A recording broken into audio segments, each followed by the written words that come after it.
Hello, good morning, everybody. My name is Ken. I'm a petroleum and petrochemical engineer, also an oil and gas deal facilitator. I have several years of experience in the oil and gas, facilitating oil and gas contracts day by day in between companies. And also, I have worked as an engineer in the field, and also I own my own personal business company right now. This lecture is still in the vein of the to teach you how to facilitate oil and gas contract.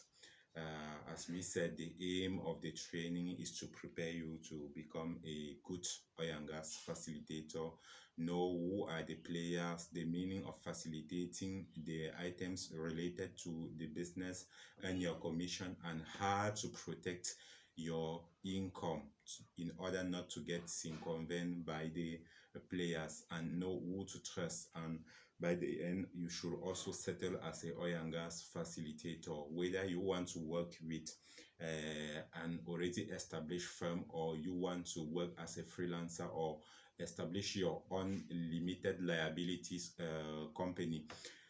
And today we are going to talk about your earning. I know since the beginning of the training we have mentioned several things like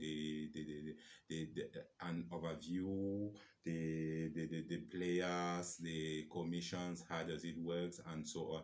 But your earning, how do you get your earning, and how do you drive a bargain or negotiate on your earnings? Okay.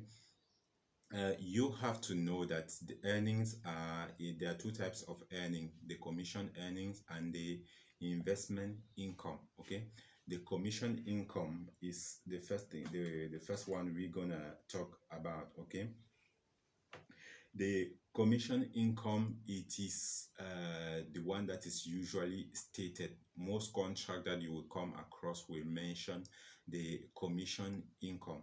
They will mention the commission income. Like I said, I have explained in the discount. Okay, in the discounts you have the remaining from I mean, when you subtract the net income from the the net discount from the gross discount. Okay, the remaining amount is shared in between the facilitators of the buyers facilitators and the sellers facilitator. Okay, this remaining amount which is shared is called a commission income. A commission income you are earning there is a commission income. Okay, and you have to know that uh, crude oil sales are usually in terms of 1 to 2 million barrels lot. The buyers depend on your effort to locate a reputable seller, and the seller depends on you to find a reputable buyer. You, as the facilitator, become the hub for the deal. It means that everything you have, the yam and the knife, it is your own duty, it is your own role as a facilitator to locate a reliable seller, and locate a reliable or a trustable seller, because both parties depends on you in order to close their deal. And as I said, you've got to work on your personal, your soft skills, like honesty. Honesty is required from you, honesty and transparency, because you can facilitate a deal as a buyer or seller's facilitator, right? But please, I emphasize on this: don't try to work on both sides. You have to be on one side only. Be either on the buyer side or the seller side. You know that greed is not good in this kind of business. Don't have to be greedy. You need to maintain a high standard of ethics. Okay, it is the business environment. I know it is very unethical. The business environment is very unethical, but you have to be ethics. You have to show some ethics. You have to be honest, transparent, and also you have to embody the values of transparency and integrity. You, as I said, work on only one side. Don't try to work on both sides. Okay. Remember, the buyer and seller sides split the commission right in the middle. Okay, don't try to play wise. Don't try to circumvent or to play wise. Okay, if there is I mean, if you have $4, right, share it like two to the buyer side and two to the seller side. Do not try to circumvent or to play wise. For instance, if the gross discount is 10, okay, as I said, and the net discount is 6, the remaining is 4, right? Is $4. Let's assume that we have a deal with the following discount. As I said, the available or the remaining $4 will be shared in between the buyers and the seller. Had it was an offer of 2 million barrels, okay, you will have to multiply the two the two boxes. You have to multiply the two boxes by the 2 million barrels, will give you 4 million boxes. Okay, on each side, all group members will share the two the two boxes allocated to their group. Okay, the two boxes multiplied by 2 million barrels. Okay, that give 4 million boxes. The buyer mandate will take maybe 50% or less. The buyer's agent 25 or less, which is 0.5 multiplied by 2 million barrels, which gives you 1 million boxes. The buyer's facilitator will take something like maybe 25, okay, 25%. So now you have understood the meaning of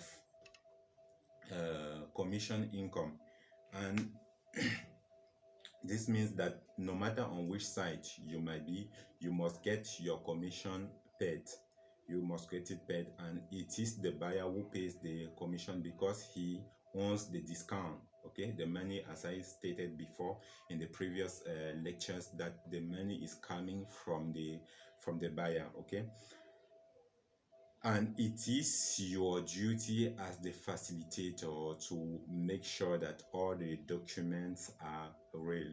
Okay, that documents are not fake, and negotiate. You can try to drive a bargain on the discount right from the beginning when you receive and incorporate offer letter. Okay, you have to try to drive a bargain before. You have to try to draft a bargain and make sure that all the documents are real before you show them or you introduce them to your seller. The second type of income is the investment income, and this option is not a standard option. This is only done during TTT, usually in the BLCO transaction, whereby a seller has come to a state, or where the seller has come to a position or a state whereby he is no more able to finance to bring in money for the transaction. Then he will ask you to finance or to give him a push in order to acquire the goods that will be sold to you, and then you can try at that time to drive more bargain, more discount, because you are putting in money, right? Okay, you can try to bring to negotiate the discount at that time.